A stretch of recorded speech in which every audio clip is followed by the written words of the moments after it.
Assalamualaikum warahmatullahi wabarakatuh. Ya, anak-anak sekalian tetap sehat, tetap semangat di rumah ya. Oke, anak-anak, hari ini kita akan coba membahas tentang kelanjutan materi kita pada pertemuan selanjutnya, yaitu oke.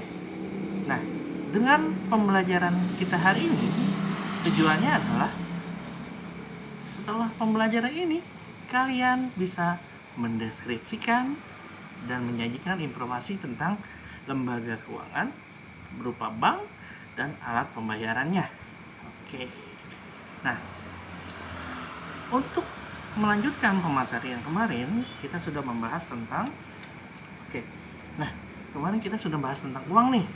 Nah, oleh karena itu hari ini kita akan melanjutkan tentang apa itu fungsi uang, syarat uang, nilai uang, dan jenis uang. Oke, siap ya? Kita mulai dari sekarang. Nah, kalau kita bicara uang, apa sih uang? Kita search ya di internet ya. Uang adalah Nah, baca dulu deh. Uang itu apa? 10, 9, 8, 4, 3, 2, 1. Oke. Sunyi bisa jawab? Oke. Saya meminta kalian untuk membuat deskripsi uang dalam 2 kata atau 2 kalimat aja. Apa sih ciri uang itu? Sudah? Pikirkan nih. Saya nih punya uang. Uang itu buat saya itu apa? Uang itu apa? So, kita pikirkan ya. Nah, oke. Nah, sekarang kalau saya mau mendeskripsikan uang, menurut Bapak apa? Oke. Uang menurut saya, kalau saya bicara uang itu adalah dapat dicerminkan oleh 2 kalimat. Yang pertama adalah alat pembayaran. Oke, yang selanjutnya diterima oleh umum. Kenapa? Uang itu digunakan untuk alat pembayaran dan diterima oleh umum. Enggak Pak, uang mah harus dikeluarkan oleh negara. Oke, kalian bicara tentang imani. Apakah imani dikeluarkan oleh negara? Enggak, dikeluarkan oleh apa mah? Oke, jadi tidak harus selalu dikeluarkan oleh negara. Namun nanti ada jenisnya. Apa sih uang yang dikeluarkan oleh negara? Kemudian apa uang yang kok ini nggak dikeluarkan oleh negara nih? Nah, siapa dan bagaimana? Kenapa? Oke, nanti kita bahas pada materi hari ini. Oke, yang pertama akan kita bahas selanjutnya adalah fungsi uang. Oke, kalau kita mau bicara tentang fungsi uang ada 2. Ada fungsi asli dan ada fungsi turunan. Oke, kita lanjutkan ya. Apa itu fungsi uang? Nah, fungsi uang ada 2. Ada fungsi asli. Kalau kita bicara tentang fungsi asli uang, yang pertama adalah sebagai alat tukar. Lupa alat tukar. Ini fungsi asli nih. Kalau fungsi asli cuma ada 2. Ada alat tukar dan alat satuan hidup. Alat tukar apa Pak? Oke, uang sebenarnya digunakan untuk menukar barang. Jadi uang itu apa sih? Alat yang digunakan untuk mempermudah kita menukar barang kebutuhan kita. Selesai. Selanjutnya, apa itu satuan hitung? Uang itu dijadikan satuan hitung. Enggak Pak, kilogram. Kilogram itu satuan hitung. Meter itu satuan hitung. Oke. Kalau bicara kita tentang akuntansi loh ya. Nah, hartanya, mobilnya berapa? Perusahaan punya mobil, nggak pernah disebut perusahaan punya 2000 mobil. Bukan. Uang dijadikan satuan hitung di sini. Maksudnya apa Pak? Perusahaan A memiliki aset berupa mobil senilai 7.000 dolar misalnya. Jadi itu yang dimaksud dengan satuan hitung. Jadi nanti kita kalau mau mengukur nih Ukur harta perusahaan nggak ditulis harta perusahaan apa, 5 tanah, 7 mobil, 8 emas, enggak. Harta perusahaan sekian rupiah, sekian dolar. Oke.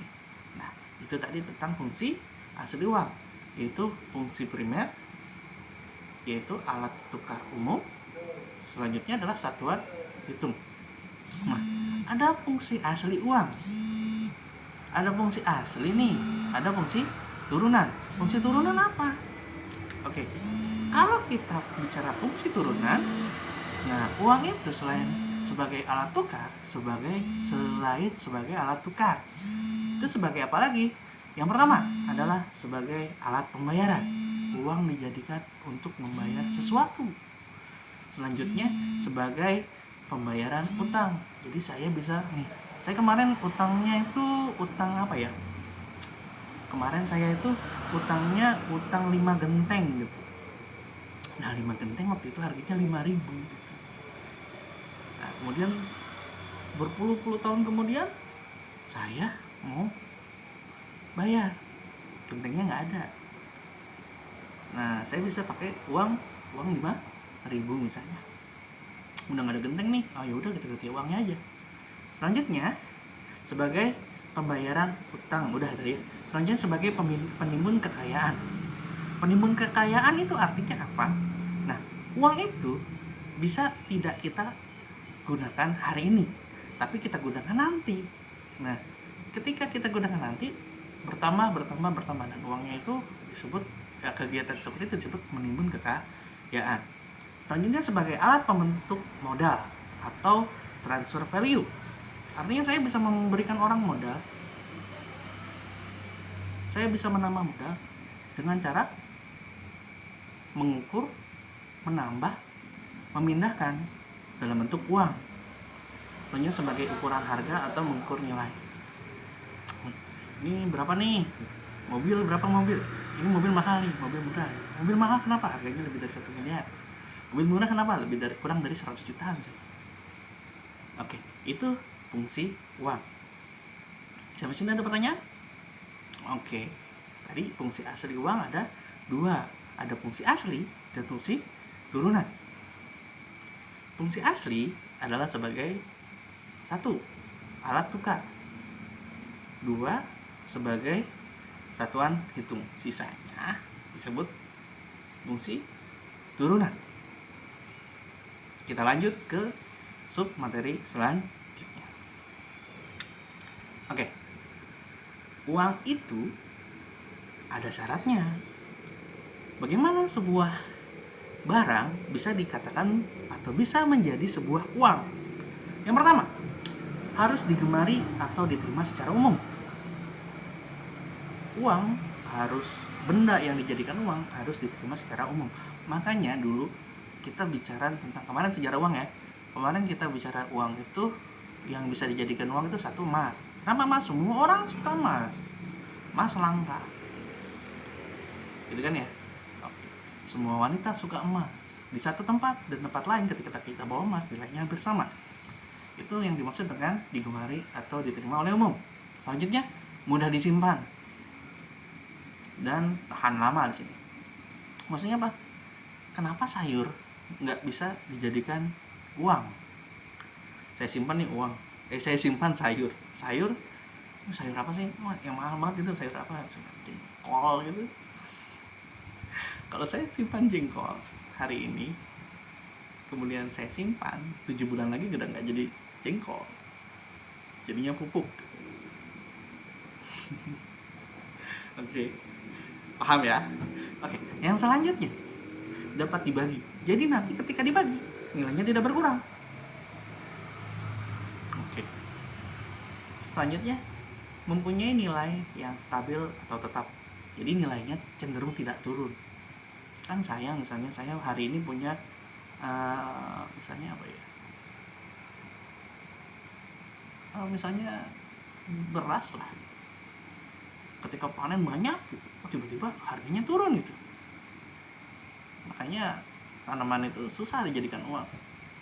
Selanjutnya, jumlahnya memenuhi kebutuhan, artinya dapat mencukupi keseluruhan orang di suatu daerah. makanya bisa jadi uang. Makanya kita waktu kemarin kan udah bahas tuh, yang bisa dijadikan uang apa sih? Emas. Dulu di Yunani garam dan lain-lain. Itu syarat emas.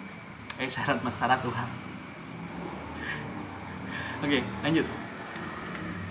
Nah, sekarang kita bahas nilai uang. Nilai uang bisa dilihat dari apa? Oke, nilai uang ini bisa dilihat dari asalnya, kemudian bisa dilihat juga dari ukurannya. Asalnya apa? Kita bisa menilai uang berharga karena alat. Kenapa gitu? Oke, kita bahas yang pertama deh. Nilai uang dilihat dari asalnya. Yang pertama ada yang disebut dengan nilai nominal. Nilai nominal itu apa sih? Uang bisa dikatakan berharga kalau ada nominalnya. Saya punya uang 10.000 kertas nih, tiba-tiba saya potong banyak gitu. Jadi dia berharga. Kenapa? Nominalnya terpecah-pecah. Atau di situ ada uang 10.000, artinya dia punya nilainya 10.000. Sampai situ. Lanjut. Nilai intrinsik. Jadi uang bisa berharga karena alat yang digunakan untuk membuatnya atau bahan yang digunakan untuk membuatnya. Uang emas jelas. Oh, ini uang berharga karena saya ini terbuat dari emas. Itu nilai uang berdasarkan dari asalnya. Ada nilai nominal, artinya uang berharga karena ada nominal di dalamnya. Yang kedua, ada nominal yang tertera di dalamnya. Yang kedua adalah nilai intrinsiknya atau alat atau bahan yang digunakan untuk membuat emas tersebut. Itu nilai uang dilihat dari asalnya. Selanjutnya, nilai uang dilihat dari ukurannya. Yang pertama adalah nilai internal atau uang ini diukur keberhargaannya dengan cara ditukarkan dengan barang lain atau jasa lain. Misalnya, saya punya uang 10.000, berarti 10 bala-bala. Berarti ukurannya adalah bala-bala. Saya punya uang 10.000, berarti bisa naik angkot dari Lipo Cikarang ke Ciantra misalnya. Itu ukuran uangnya. Selanjutnya, nilai eksternal. Nilai eksternal adalah nih, rupiah dan dolar. 10.000 rupiah sama dengan 1 dolar Amerika misalnya.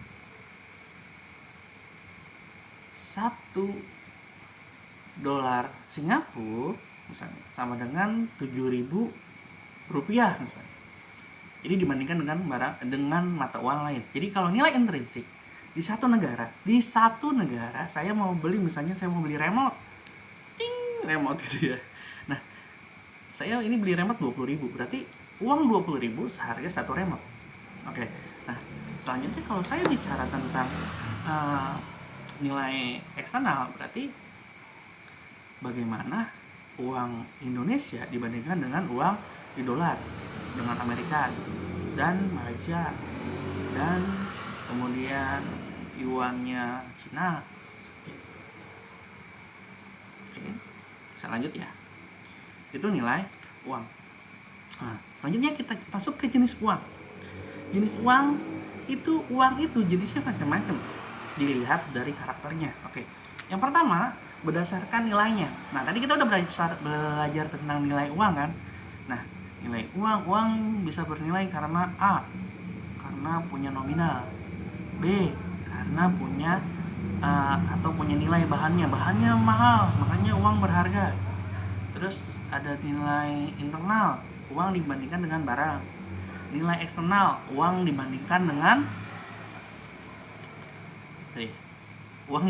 uang mata uang A dibandingkan dengan uang mata uang B, rupiah dibandingkan dengan dolar.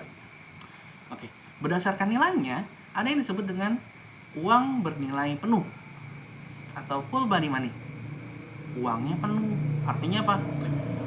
Uang itu bernilai karena bahannya atau nilai nominalnya sama. Artinya apa? Saya punya 1 dinar nih. Ini dinar dulu terbuat dari emas ya. 1 dinar bernilai nih. 1 dinar sama dengan 1 kambing misalnya. Saya potong jadi 2. Terbuat dari emas, saya potong jadi 2. masih saya bisa belanjakan. Kenapa? Terbuat dari emas, nilainya sama. Tapi ada yang disebut dengan uang yang tidak bernilai penuh atau token money. Artinya apa? Uang itu antara nilai nominalnya dengan nilai intrinsiknya berbeda. Artinya apa? Bahan yang digunakan untuk membuat uang tersebut tidak sama dengan nilai nominalnya. Misalnya Pak, saya punya uang 10.000 kertas, 10.000 rupiah. Oke, bisa dapat 10 bala-bala. Oke. Konteksnya zaman bencana ya, tiba-tiba saya potong jadi 10 bagian sama rata. Bukan dipecah ya, bukan dipecah jadi 100, bukan jadi 1000, tapi saya potong secara harfiah. Saya potong cak. Apakah satu bagian tersebut bisa ditukar dengan satu bala-bala? Jawabannya semuanya pasti tidak. Kenapa? Kertas untuk membuat uang 10.000 tidak memiliki nilai sampai 10.000. Makanya uang rupiah, uang kertas yang kita pegang sekarang itu disebut dengan token money atau uang yang tidak bernilai penuh. Oke, masih bisa mengikuti ya? Lanjut. Uang berdasarkan lembaga atau badan yang membuat. Oke, yang pertama adalah uang kartal. Uang kartal teman kita udah bahas nih. Uang kartal adalah uang pembayaran resmi di sebuah negara. Kenapa disebut uang kartal? Karena dicetak oleh negara melalui bank sentral. Selanjutnya merupakan alat pembayaran yang resmi. Jadi kalau saya tiba-tiba pergi kemana bawa uang, saya bayar dengan uang tunai, itu orang nggak berhak menolak pembayaran saya, karena itu pembayaran resmi. Selanjutnya kalau uang giral itu dikeluarkan oleh lembaga keuangan tertentu, tidak harus bank sentral, tidak harus bank Indonesia. Jadi saya pernah punya ini, maksudnya e-money gitu kan ya, itu kan dikeluarkan oleh Alfamart, oleh bank apa segala macam. Nah, tapi ini tidak bisa diterima di semua tempat. Misalnya saya makan mie ayam pinggiran, tiba-tiba saya ngeluarin kartu kredit gitu, kan nggak ini ya, nggak diterima kan gitu. Apa gitu. Atau saya ngeluarin cek, Mas berapa? Oke, mie ayam berapa? Mie ayam 10.000 Pak. Saya bayar 50.000 pakai cek ya. Si abang bingung kan, takut. Oh, emang bisa Pak? Saya nukernya kemana Pak? Di bank apa? Saya nggak bisa ngecek nih, ceknya cek kosong kah? Atau cek ada isinya kah? Kan gitu. Oke, cek kosong itu maksudnya apa? Saya ngasih cek nih, tapi saya nggak punya uang di bank gitu, nggak punya giro di bank, tapi saya ngasih cek. Nah, akhirnya apa? Uangnya nggak bisa ditukarkan, ceknya tidak bisa ditukarkan. Itu tadi uang kartal dan uang giral. Lanjut. Yang selanjutnya adalah berdasarkan bahannya. Nah, oke, ini udah jelas ya, uang logam dan uang kertas itu jenis-jenis uang. Ya, oke. Hari ini pertemuan kita cukup sekian. Kuatkan lagi melalui modul yang diberikan. Kemudian silakan isi presensi yang adalah beberapa latihannya, silakan diisi. Sekian untuk hari ini. Assalamualaikum warahmatullahi wabarakatuh.